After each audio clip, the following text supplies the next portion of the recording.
যিসকল হিন্দুত্ববাদী নেতাৰ গাটো জ্বলি উঠিছে আজমলক সেৱা কৰাক লৈ ভিডিঅ' চোৱাচোন।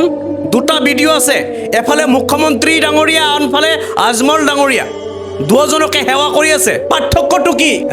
আজি উজনি অসমত আজমল ডাঙৰীয়া যিখিনি কাম কৰিছে, তোমালোকে সেইখিনি কাম কৰিব পাৰিছানে?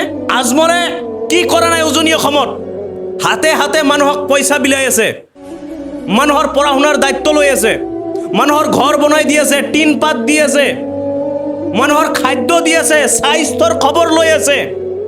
উঠি পৰি কিয় লাগিছে আজমলক দমন কৰাৰ বাবে? কি উদ্দেশ্য? আপোনালোকৰ উদ্দেশ্য কি? আপোনালোকে এটাই উদ্দেশ্য টাৰ্গেট কৰে, এইবোৰ মুছলমান মানুহ, এইবোৰ মিয়া মানুহ।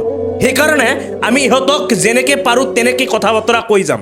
কিন্তু এটা কথা মনত ৰাখিব, নিজৰ অন্তৰখন যদি পবিত্ৰ থাকে ন, কোনো মাইকা লাল একো কৰিব নোৱাৰে। আপোনালোকেতো দূৰৰ কথা, কাৰণ মুছলমানক যেকে আপোনালোকে অত্যাচাৰ কৰিব বিচাৰে, ঠিক তেনেদৰে আমি আৰু ভাল কাম কৰি যাম, আৰু আমি আপোনালোকক দেখুৱাই যাম যে মুছলমানে কি কৰিব নোৱাৰে। যিমান পাৰে ভিডিঅ'টো শ্বেয়াৰ কৰিব আৰু আপোনাৰ সঠিক মতামতটো দি যাব।